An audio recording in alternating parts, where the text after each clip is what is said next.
Doves from above. Look what we found under the sofa. Andy's in Argentina with the boys from Jack Pike. There's over 100 million in this area. That's why the farmers just love them being shot. Game on or game off, we talked to some of the biggest shoots in the country to gauge the health of the 2020 shooting season. Will we have enough corn and feed around to keep them fed? And it's just a worrying time, really. Bargain hunters, we showcase the online gun shops offering self-isolation retail therapy. More hedgerow chow from survival expert Jonny Crockett, a couple of plants you can take home and cook. So you can see why they might be called pilewort.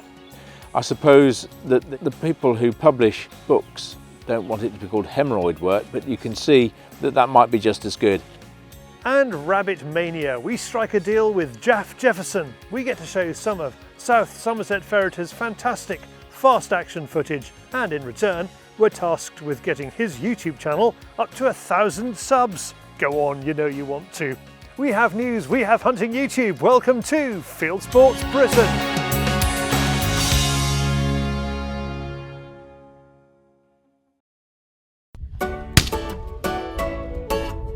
These are dove nuggets wrapped in bacon. And they're good, I'll tell you. Andy does Argentina, or rather did Argentina a few years ago, but for reasons we can't remember, it never saw the light of day. Something on the lens. It may be because David had a heart attack when he saw Glenn from Jack Pike doing this.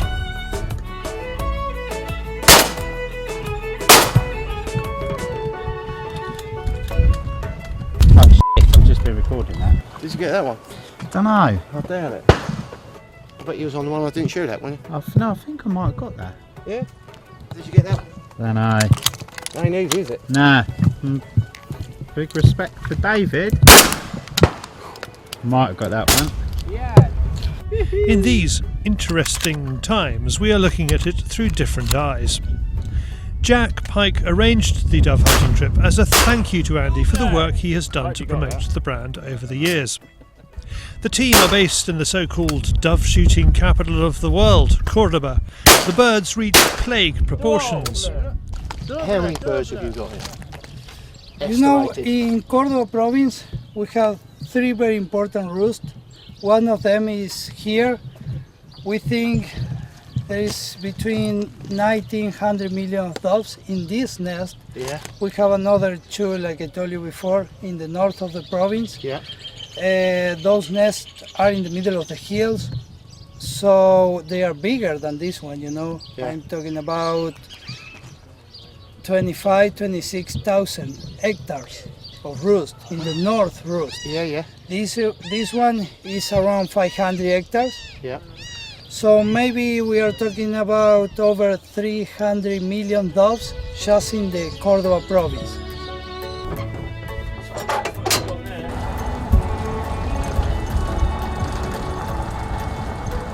The guys are here for 3 days shooting and there is no shot limit. All the shooting does here is lower the pressure on the crops of sorghum and peanuts. They are all experienced shots and are picking their birds, but it's still 1,000 shots a day trip. Well, I've had another fantastic day on these doves. They're just unbelievable.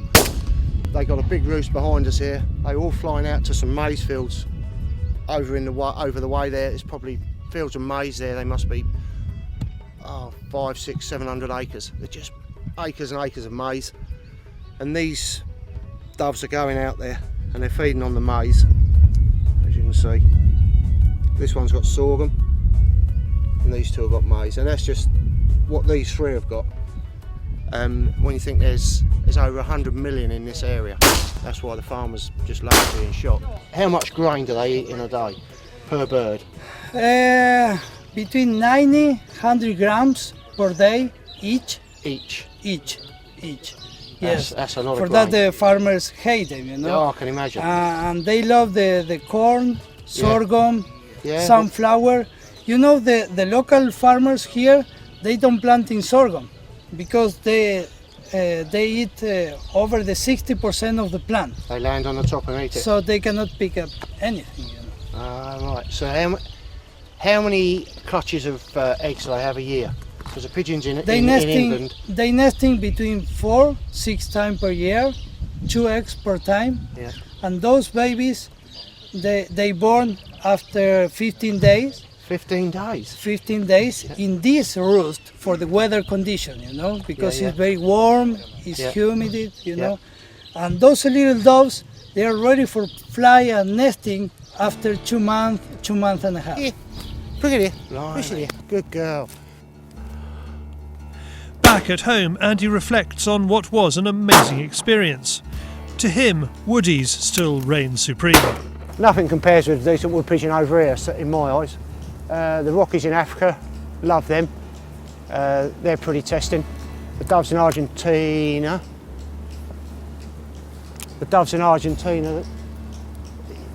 If you don't shoot at one, there's going to be another one following it. It's like that. There's so many. They just keep coming and coming and coming.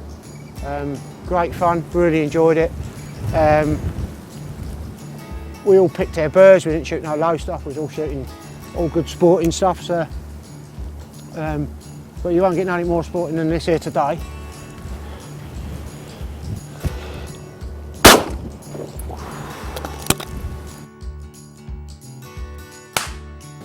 Any advice for anyone that's thinking about going over? Advice.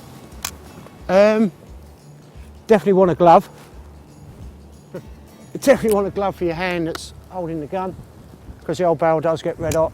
I've got through three pairs of gloves on my left hand.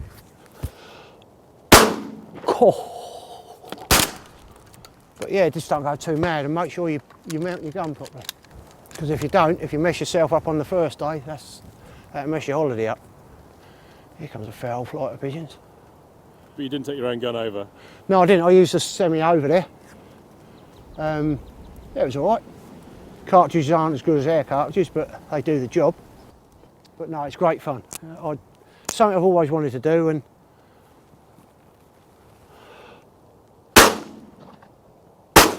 God. Something I've always wanted to do, and I've done it now. It's one of them, the tick the box. Some long pigeons, them days. A wood pigeon is almost double the size of an eared dove. Cold up here. But the doves come in such vast numbers, size is irrelevant. And how do you find it, finding the range on them? Oh, it's crazy. It messes with your head, because you see them coming and you shoot them, you think, Christ, that's a good shot. And they're only dropping like 20 yards out. It's deceiving how far they are. So what we all found at the beginning was all over leading everything, just giving it too much. You just got to wind it back. And but they do fly. They fly really quick. I was following some along the road yesterday. They was doing over 40 miles an hour. So they don't fly much different to a pigeon. But it's just getting in your head the size and the range. So, but no, we've all mastered it now. Oh, good shot, sir. Good shot. Very good. Very good. Sure, he's happy now because I've got two. Very good. Yeah. Andy is getting a lot of encouragement from his loader. Maybe too much. One thing he doesn't know, I've got my earplugs turned off so that I can't hear him, because every time I shoot something, he's going, you, like that. Otherwise I'd have an headache by the end of the day. So, given the option, 1,000 shots a day on doves or a decent day on the woodies, what would he choose? Yeah, in my eyes, pigeons are the best. No surprise there then. For more information about the Jack Pike range, go to jackpike.co.uk. And to check out the deals on offer with Frontera Wing Shooting, go to fronteraWingShooting.com. Thank you, Andy, Gav, Paul, and especially to Glenn for the filming. I guess David forgot to include a lens cloth in the kit he lent you. And now here he is, news journalism's answer to the wet wipe. It's David on the Fieldsports channel, News Stump.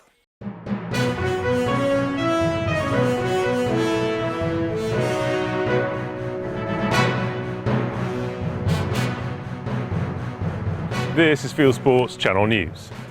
Chris Packham has lost a High Court battle to save some woodland from the HS2 railway.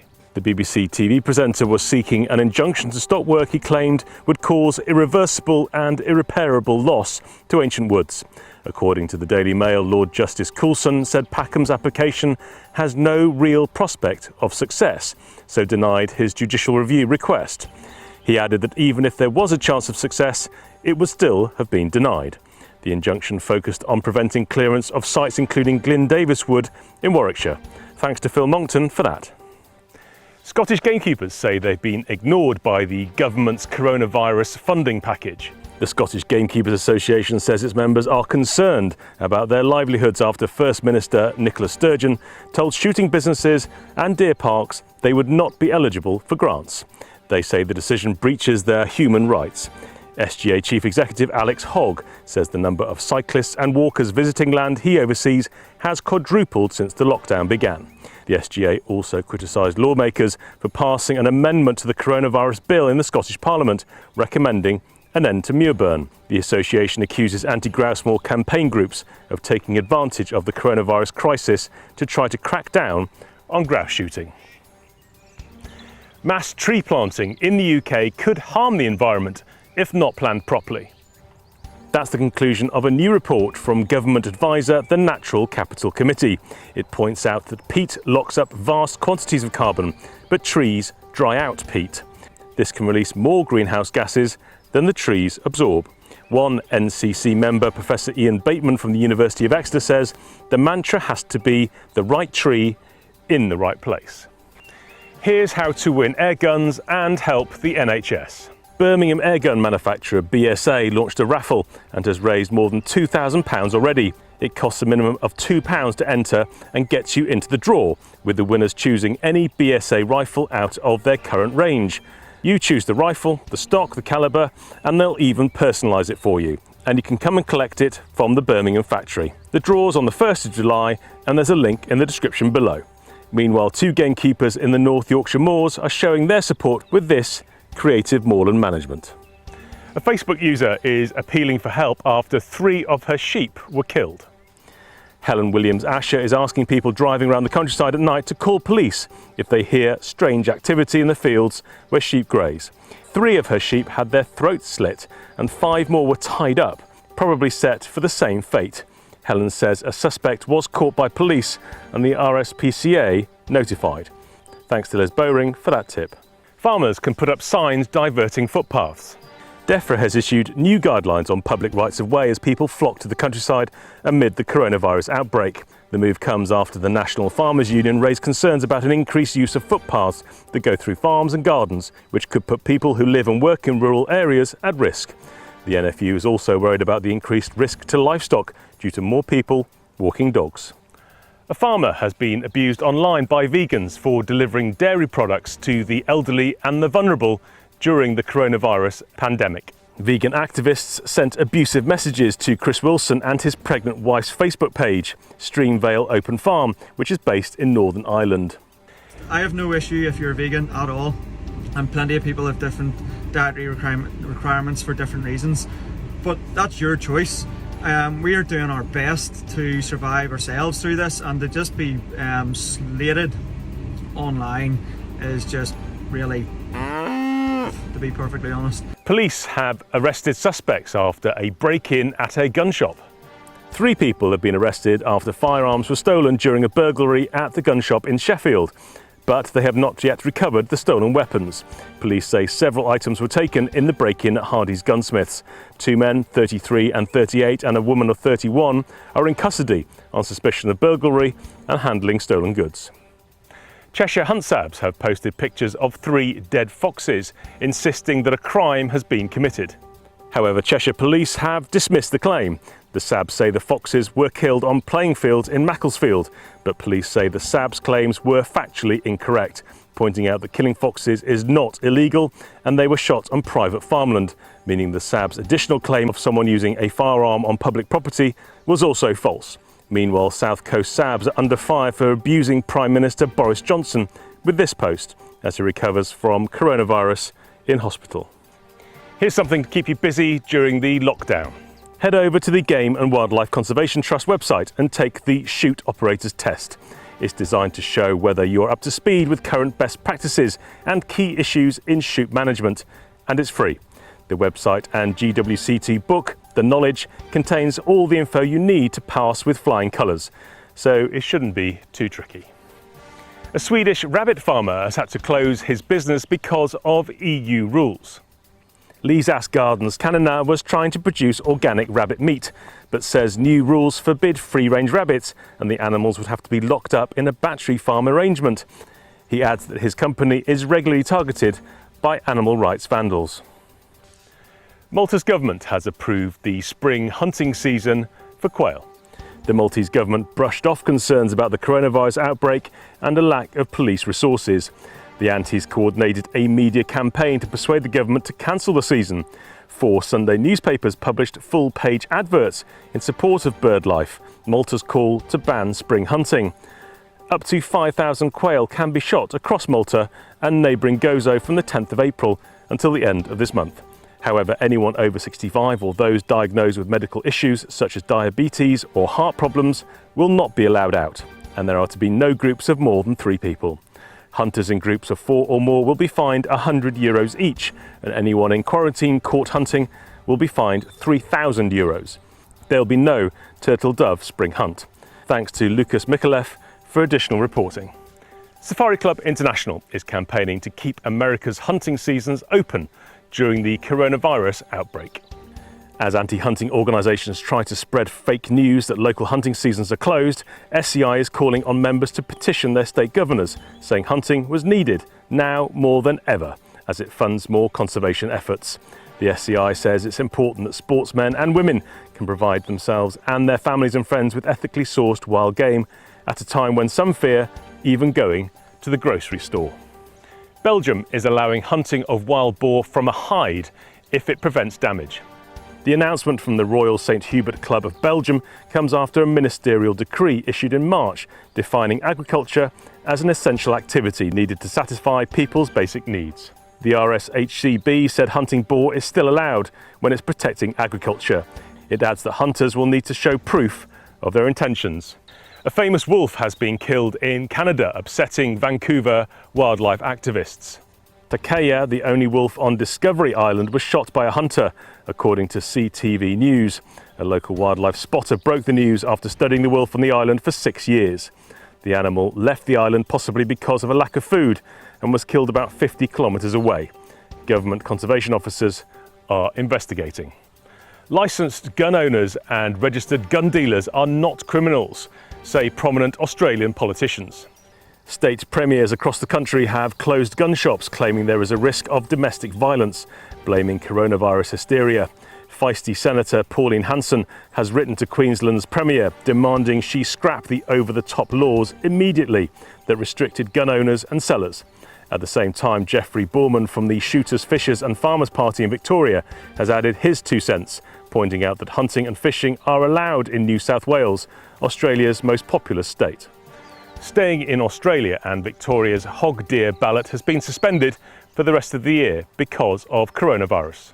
The Blonde Bay Hog Deer Advisory Group says hunters for the 3 remaining periods on Snake Island have been offered the same periods for 2021 and will also be able to enter the 2021 ballot.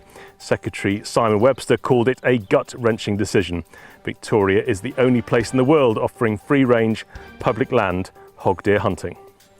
And finally, Colorado's sports teams are under lockdown, but the elk ain't. The animals swarm to Golden High School football field, which has been abandoned due to school closures. Facebooker Ray Childs spotted them and shared the pictures. He told local media he recognised the herd from a nearby golf course. You are now up to date with Fieldsports Channel News.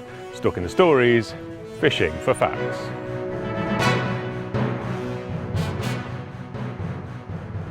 Thank you, David, and there is more news on our website, link in the description below. Now, calling all bargain hunters. As you know, the high street is closed for the moment, but it hasn't gone offline. We've been having a look at what's available online. We've been in touch with Fieldsports retailers up and down the country to see if they've got any good deals they'd like to flag up, which will provide you with the bargain and them with a little bit of cash to keep running through those tills.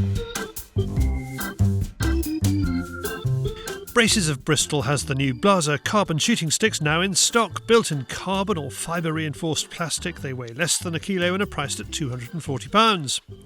Looking for a new hobby? Need to refresh your kit for an old one? Shooting Sports UK says lots of people are taking up reloading, and its online shop has been selling kits, especially Hornady reloading equipment. Ian Hodge Fieldsports in Cornwall has partially closed its premises in Wadebridge for the duration, but its online shop remains open for business. It is offering a free head torch when you buy a Pulsar N450 night vision rifle scope. It's also offering collection of ammunition at the shop for pest controllers, gamekeepers and farmers. Please see ianhodgefieldsports.co.uk for details. And for all you airgun enthusiasts out there, Ronnie Sunshine's online shop is open and is offering a super 20% off all orders during lockdown. Head to ronniesunshines.com for details. And if you have a gun shop and a unique deal you would like us to promote, contact James at fieldsportschannel.tv, and we'll put it into next week's show. Next up, Game On or Game Off. News editor Ben O'Rourke looks at the prospects for the 2020 shooting season. To shoot or not to shoot? That's the question gun owners and shoot organisers are asking across Britain, amid the uncertainty surrounding the coronavirus lockdown. We've been in contact with a number of big shoots across the country to gauge the mood. This is the Upwood estate in Lancashire. We filmed here at the end of 2017 with Andy. For them, like many, it's a case of watching and waiting before committing. No one knows to go ahead or to cancel, so what I've been following and watching is not to panic and just monitor the situation. I've really been in close contact with the guns that come to ours. Our teams are asking for a little bit more time, perhaps to the end of the week, to Boris's, well, hopefully he does his statement of the first lockdown coming to an end on Friday and where we're heading with that. So I've been speaking to the partridge supplier, and they obviously wanted confirmation of the order on 4th of April and a deposit. So I've spoke to them and just said we can't send a deposit, and we don't want to cancel the order. Some shoots and shooters are said to be scrapping the season. There's a couple of our clients that are a little bit worried that say like they're self-employed, they're just wondering how the cash flow is going to be in the back end of the year, whether they can justify it. There's a couple that do own big franchises that have said that they won't be getting the bonuses because they've had to lay employees off. They can't justify being seen to be enjoying themselves while people are furloughed. A few shoots say they're going ahead as planned. Lecwydd Garth in Wales says it is retaining staff and plans business as usual this season, but it says it will make sure it will comply with social distancing rules if necessary. Sporting agent Cambrian Shoots also says it is staying positive and carrying on as normal. It expects to have a clearer view in a month. Brigans Bettis Hall in Wales also says there are no changes to its operations, as does Chargot in Somerset. Despite the enthusiasm, there's no guarantee the shoots will happen if the lockdown is still in force. Our worries at the minute are buying birds in June and spending so much money on outlaying poults and feeding them and working with them, and then getting to like your September for your partridges and not being able to shoot them. And we've also worries if the country's on lockdown, will game farmers be able to deliver them? Will there be licences in place? Will we have enough corn and feed around to keep them fed? And it's just a worrying time, really. I'm sure with this 2 metres distancing, we won't be able to move beaters around in beaters wagons and cars because you're breaking the rules. If we take a decision in a week or two that we're going for it, there'll be a 20% deposit for every day that will be non-returnable, because obviously when we've got the birds, and if we couldn't shoot them, we've no way of giving money back. It is fortunate for shoots and shooters that the season is so many months away. Summer sports such as golf and sailing may not be so lucky. It's unclear whether the virus will let shooting go ahead. If it does, the shoots that are going ahead and placing orders for birds now are likely to do well. If it doesn't, it will lead to the whole of shooting facing financial hardship. Thanks to all who agreed to chat to us, and we're a pretty resilient lot. I'm sure some creative thinking will keep us shooting next season.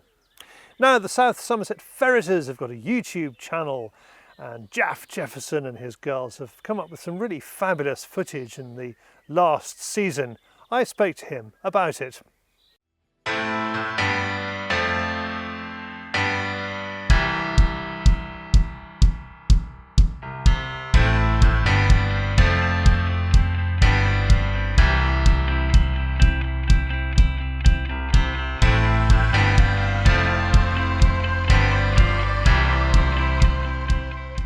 Well, I think you've got mixed highlights really. Being able to go out for a start, that's always a bonus. Catching a few rabbits was always a highlight, because we all know the struggle we're all having at the moment, catching rabbits and finding them. And Ferreters are pretty well the only group that's actually interested in rabbits, aren't they? You never see anything from the conservation bodies about the lack of rabbits, do you? I don't think you do, no. I mean, no one seems to care about mixie, which is a horrible disease. I mean, that's been around for decades really, but no one seems to really care about what sort of suffering the animals go through in that respect. I think really now that this day and age we should really start looking at trying to eradicate the disease, because at the end of the day it's not a very nice disease, and we're all into animal welfare. We call it animal welfare even though we go out and shoot and hunt. I mean, we still don't want to see animals suffer in the long run, And then we got this other disease that sort of hit us recently. This other disease, is that the one that's really caused the problems, do you think, the lack of rabbits? Yeah, I mean, it's had a big impact. I mean, we visit farms that we know that had rabbits years ago, and they've just gone. Rabbits have gone. We took one Sunday through the season because it was looking pretty light with our ferreting, so we did a 6-hour drive around. We covered about 80-something miles, knocked on 30 farmers' doors, and same old story. No rabbits, all gone. So you're covering the whole of the South Somerset area, just lack of rabbits. Do you think they could put a rabbit on general licenses? Would that work? I mean, rabbits are classed as vermin, aren't they? We all know they cause problems. Not just it's not just farmers, Charlie, is it? You got your equestrian side of it as well, all the horse people. We did a horse paddock film where I think we caught 26 rabbits, and the damage they do to horse paddocks, dig holes. Of course, horses fall down the holes, break legs, break ankles. What happens? The horses have got to be put down.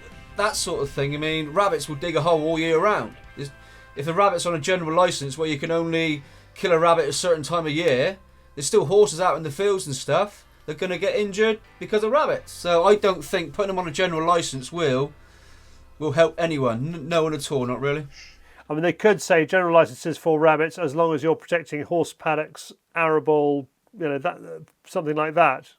Would that work? Yeah, I mean, I think if you can prove that you're out there as doing pest control for protection of crops, animals, other stuff, I mean, maybe, but who knows? And these things need to be tried and tested. That's the trouble. Well, the only thing is, if we try and test them and they don't work for us, but they do work for the government, then we'll never be able to get rid of it. I mean, like the general licences we have for pigeons, which we don't actually need, but we've got them, and now we're stuck with them. It's a road we're sort of facing, really. Who knows where it's going to end up in the long run? There's so many organisations out there against what we do, and the trouble is their point of the story is getting across better than ours, because all people see us doing is going out shooting things, without understanding the basics of why we do it, why it needs to be done. So it's a very unbalanced argument at the moment, and we're losing, I think. All right, let's go back to that first day out. So what was the berry? Describe the berry and how you ferreted it. It's just one of our normal standard sort of hedgerows, really, because we're not very fortunate around here. We haven't got open buries like all the Yorkshire boys have, and up on the moors and stuff. So our ferreting, Charlie, is always hard work. There's always a lot of digging involved. Very, very lucky if we do get open buries. So you long net both sides and you purse net all the holes you can see. And what were your most spectacular bolts? Well, the ones I catch on camera. Yeah, I mean, we always use a long net. As you can see, I've got all my long nets hung up behind me. And you said purse nets. We very rarely use purse nets because we use a lot of dogs and stuff. But we tend to use hedge nets as well. They're just basically a longer purse net. We put them through a gap in the hedge. net the runs up and stuff. So yeah, I mean, that seems to work really well. And let's go on to the second film, which was the horse paddock. Was that another hedgerow? Yeah, that was hedgerows. Again, always hedgerows. That's a funny story actually, because 3 years ago that was done by another group of ferreters, and they caught 96 rabbits in 2 days on the same little horse paddock. Because we were finding that we were revisiting places 3 or 4 years that we've done, you know, in the past, and very little rabbits. But for some reason, that little spot, they sort of came back in quite a good little number, you know. Other places we're finding them we've done 8 years ago, and we've gone back, still no rabbits there. So whether it's location, I don't know. Really don't know. Don't know. The film was dedicated to Buzz. What happened to Buzz during the day? What was the sad story of Buzz? Poor old Buzz. That was one of Andy's dogs. This was just before Christmas. We were out ferreting, and he just collapsed and died on us. A really young, fit dog. We're having a great day, catching lots of rabbits, and all of a sudden, he just stopped, keeled over, died. It was so sudden, it was unbelievable. Yeah, really, really sad. Yeah. Well, he died doing what he liked best. So yeah. Poor old Buzz. Way to go, isn't it? Yeah. So I dedicated the film to Buzz. Yeah, really, really bad day. Worst day of the season that was. You know. Dogs are very, very much part of what you do. We've always enjoyed seeing the late, lovely Louis on your films. Have you got a new terrier? Yeah, well, he's a Patterdale Terrier called Copper. Murray's got his brother, so we got 2 of them coming on. I've still got Bo, my Whippet cross. I mean, she's always going to be a nutter. I mean, she's just hardwired to be a crazy dog, I think. But what a great dog for catching rabbits, you know. But Louis, April the 10th, so nearly a year we've lost Louis now. I mean, he'll always be a legend anyway. So yeah. Well, thank you, Jaf. If you'd like to see these films in full, please go to the South Somerset Ferreters YouTube channel. There's a link in the description below, or click on the link on the screen. Thanks to Jaf and the gang. When we saw him at the British Shooting Show, he said it was his dream to get to 1,000 subs, so please help him make that happen. Now, Jonny Crockett has some more ideas for plants you can take home from your daily walk and cook up. So this one here with the yellow flower, a lot of people, you'll hear them say at this time of year, oh, the buttercups are coming up, aren't they lovely? But no, these are not buttercups, they're lesser celandine, or otherwise known as pilewort, and I'll show you why. Now the roots are very, very shallow, and you can just pick them up with your fingers. And then what we're going to do is just give them a bit of a shake, so you can see why they might be called pilewort. I suppose that the people who publish books don't want it to be called hemorrhoid wort, but you can see that might be just as good. But the way to cook these is to roast them, and you just treat them like very, very small potatoes or very small parsnips. And they are nice. They're very pleasant to eat. They're very easy to dig up. How long does that take? So 5-10 seconds. However, we haven't got very many here, maybe a dozen flowers. So you'd maybe pick one from here, and then go on somewhere else and pick another one from there, some more from another location again. Don't denude one area, that wouldn't be good. Escott Estate, they've given me permission to dig roots up for foraging, because it's all part of an educational process. You can pick the 4 Fs, the flowers, the fruit, the foliage and the fungi. So if it was the leaves that I wanted to eat, then I could just, yeah, that's fine, that's perfectly legal. So long as it's not on the protected species list, and so long as it's not for commercial gain. In amongst the celandine is another hedgerow plant with culinary potential. It's called pennywort or navelwort, and the reason why it's called navelwort is because it looks like a navel. Now this is your cucumber oblique lettuce sort of succulent substitute. So, and there's a lot of sort of juiciness in it. And it is, I get cucumber from it. I think it's delicious. Slight pepperiness to it, perhaps. But this is, you don't cook it, you just put it straight in your salad. It's a side garnish. You can find it not throughout the UK. The further sort of south you are, the more prevalent it is. But you can find it all year round. And so this is a perennial, really. Unlike the the pilewort or the lesser celandine. This sort of came out a couple of weeks ago, but is likely to have died away by the end of April, beginning of May. You won't see it anymore.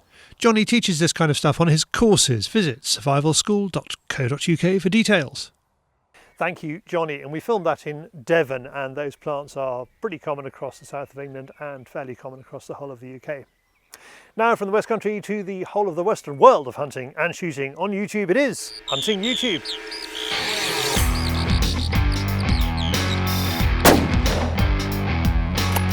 This is Hunting YouTube, which aims to show the best hunting and shooting videos that YouTube has to offer. Grey Hunter's Pest Control is out rat shooting during the lockdown. He had a farmer call him to help reduce rat numbers in a yard. He points out that the farm is less than 500 yards from his house. Local police were informed and government and BASC guidelines adhered to. Tommy from Rural Pest Control Whitwell sends me his latest. He has had a squirrel feeder set up in a wood for a few months now to try and get on top of the grey squirrel numbers. Thanks to Elsamika Rufrock, best I can do, from the Royal Dutch Hunters Association, who writes to me to recommend his organisation's YouTube channel Jaegers TV. He has a recent film about corvids and how they are on the Dutch equivalent of the general licences. John Bailey at Bailey's Shooting and Country Wear in Staffordshire is using his time off to put out a series of rifle review films. This is the Walther RM8 Varmint airgun in 177. Rifle maker Sacco is active on YouTube at the moment. This film tells the story of the Finnish Special Border Jaeger Association's Greenland expedition, which took place last year. 11 men crossed the Greenland Continental Glacier unsupported apart from two 3006 carbon lights in case of polar bears. The turkey season is underway in the USA, and the Hunting Public channel is consistently popular for its turkey hunting films. This is a public land hunt in Alabama. A viewer called Ian likes this film about public land grouse and woodcock over German short-haired pointers and sends it to me. Travis Frank from the Flush channel on YouTube joins Patrick Flanagan, founder of Border to Border Outfitters. And finally, Mountain Goat on YouTube points me to the United States of Guns YouTube channel, worth a look if you collect or are interested in both historic and modern hunting rifles. This is USOG's favourite North American rifle. That's it for this week. I put all these films into a playlist for you. Click on the I symbol top right or check this film's description. If you have a YouTube film or a podcast channel you'd like us to pop into the weekly top 8, if you are starting your own YouTube channel in this time of corona stress, email me the link, charlie@fieldsportschannel.tv.